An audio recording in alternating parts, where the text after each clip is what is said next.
Yeah. Yo, what time the plane leaving? Alright. See you at the airport.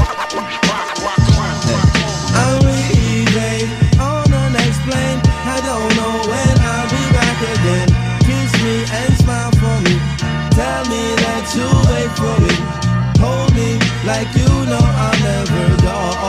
Even though you know I will. I'm a traveling man, moving through places. How you doing, everybody? Welcome back to another vlog of mine. So I'm on a 4-day trip here, and I just landed in Moline.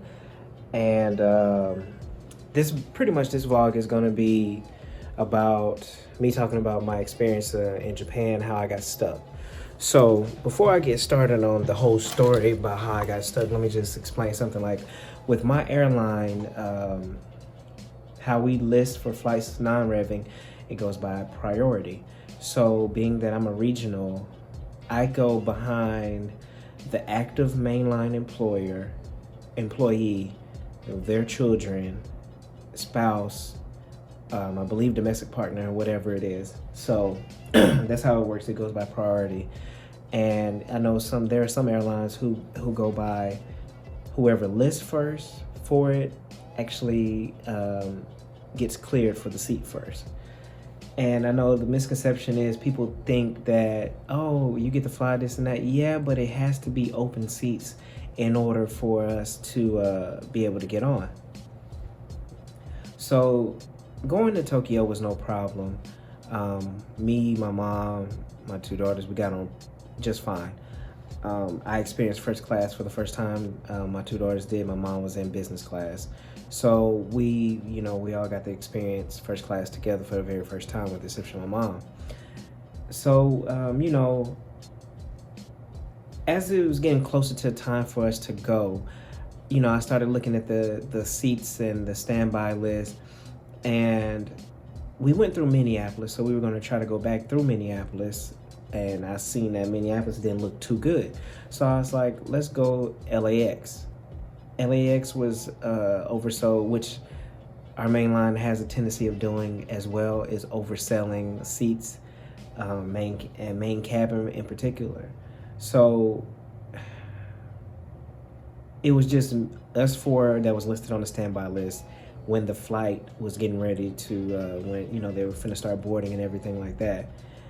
And as I'm watching it, there was enough seats for 3 people, so that means I would have sent my mom and my two daughters back with my mom to get through LAX so they can get back a lot sooner.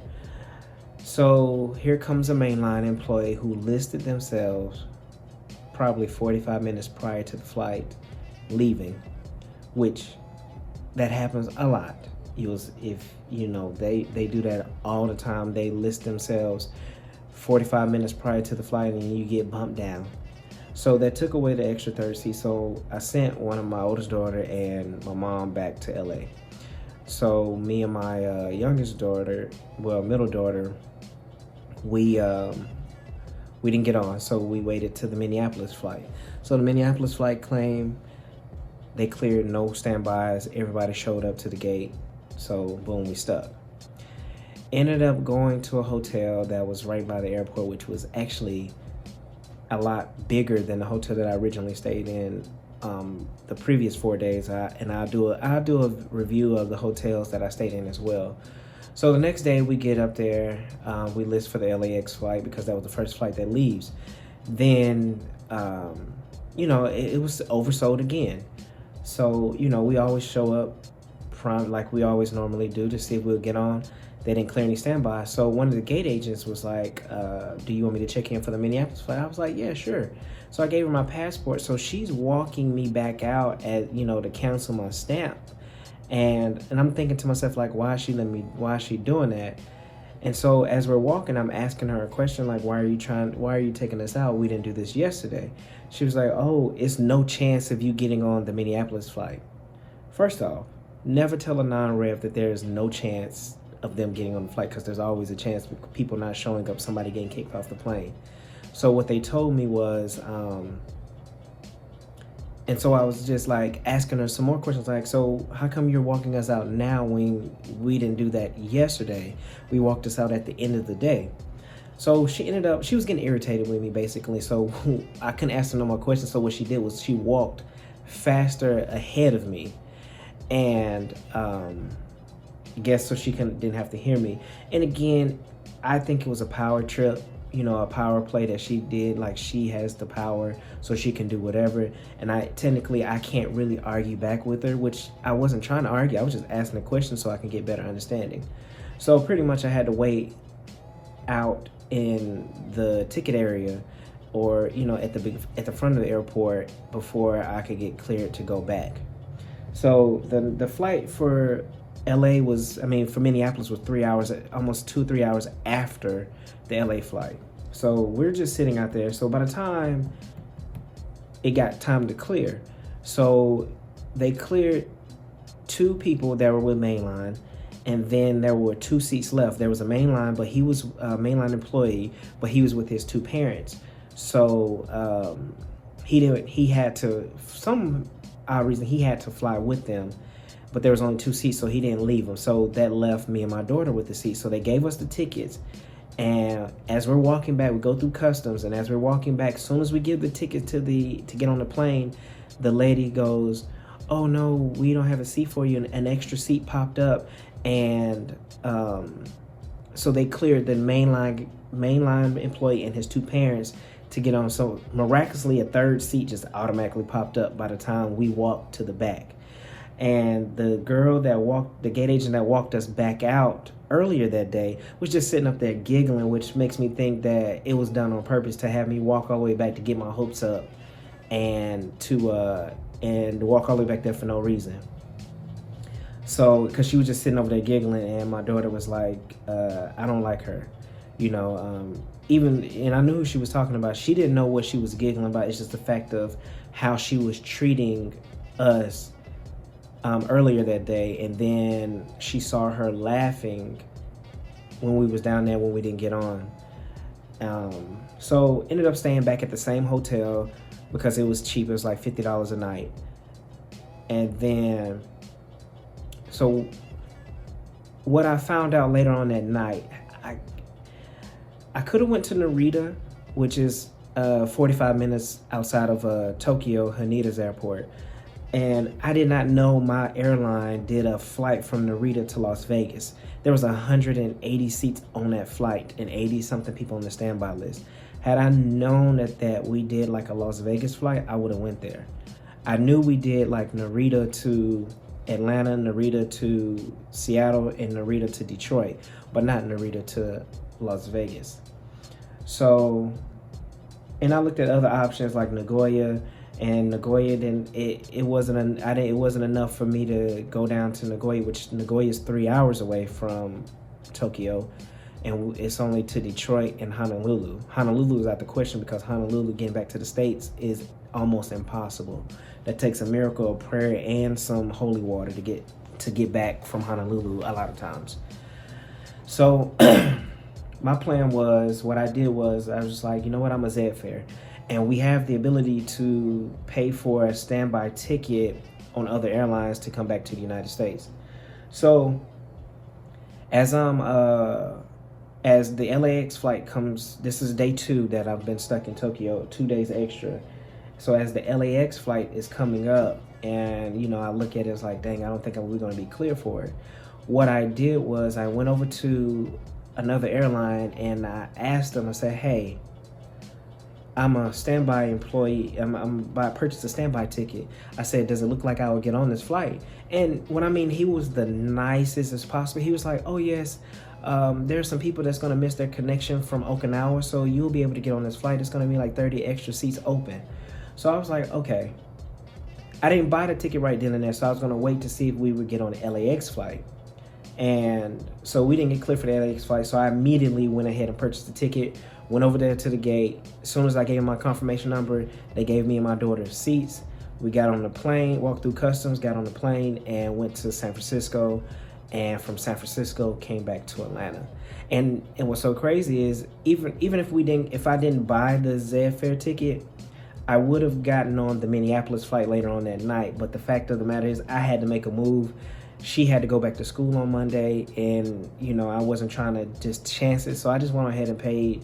I think it came out to $280 for both of us to get on a flight on another airline to San Francisco, and then back to San Francisco to Atlanta. And I ended up still getting back to Atlanta at an earlier time. So that was my experience of getting stuck in Tokyo for 2 extra days, because by the time it wasn't like I had time to go do anything else in Tokyo, because by the time we left the airport after the Minneapolis flight, it's almost 9 o'clock at night. So, and just went to the hotel, got something to eat, and just got back up to do it again. So, and I try to tell people a lot of times, especially my brother, buddy passes a lot of times is not worth it, because there are buddy passes that I know one guy told me he's been there for 4 days trying to get on a flight. And if a flight is not open and it's not wide open, most likely buddy passes, it's going to be hard for you to get back and forth. And you know, there are times where it may work out, and there are a lot of times where it don't work out. So I try to explain to people, and I want people to understand that buddy passes don't work out. Even me as an active employee, it's not guaranteed that I get a seat all the time. So it's, you know, it's just one of those things that you have to really play it by ear. And with the fact that my airline isn't who checks in first, gets clear first, you always have people who list themselves at the last minute. And, you know, and the flight has been there for, you know, there's no point in listing early, because you can list early and you'll see your name as number 1 on the list. But by the time the day of the flight comes, you can get bumped down to 29 on the list. So it's just one of those things that you have to really do your research on and find multiple ways to get back and forth. Starting in March, it's going to be a lot easier and more options, because out of Haneda is directly into Tokyo, Narita isn't. And there's only 2 cities that fly into Tokyo right now, and that's Minneapolis and the LAX. The rest go through Narita, which is an hour outside. You have Seattle, Detroit, and Atlanta, and Portland. Starting in March, all those are going to come to Haneda, which is directly into Tokyo. It's going to be 7 different options to get back to the United States. So you'll have more options. I'll have more options if I decide to go back to Tokyo again, which I will, because I like Tokyo. But it's just more options. So whenever you're non-revving, be sure to make sure you check all options. My motto is, I'm just trying to get into the United States. If I can't get a direct back to Atlanta, just get me back to the United States, and I'll figure the rest out from there, because I'll have more options once I'm inside the United States. Versus most places are only 1 flight a day back to the United States. Some places are. So yeah, that's my story of getting stuck in Tokyo for 2 extra days, and how I ended up getting back. So whatever you do, if you're non-revving, if you're new to the you know, coming into being a flight attendant, and you're new, trust me, you get stuck, make sure you check out every single option that you can to get back to the United States. Every single option. Did I want to pay the $280? No, I did not. But at the same time, I had to make that choice. It was a call that I had to make to get back to the United States. Like I said, my daughter had to go to school on Monday, and we got back on that Sunday. So, but that's the end of story time. I'm still trying to edit part 2 of my Japan vlog. I accidentally deleted some of the footage, which I thought I put it on my computer, and I didn't. So I'm trying to edit it to where it looks like a complete video and not just some stuff I put together. So I'm gonna do that today, since I'm here early in Moline. And I hope you all had a great week. It's the weekend. Enjoy your weekend if you're off, and I'll see you again with another vlog. I'm leaving, unexplained. I don't know when I'll be back again. Kiss me and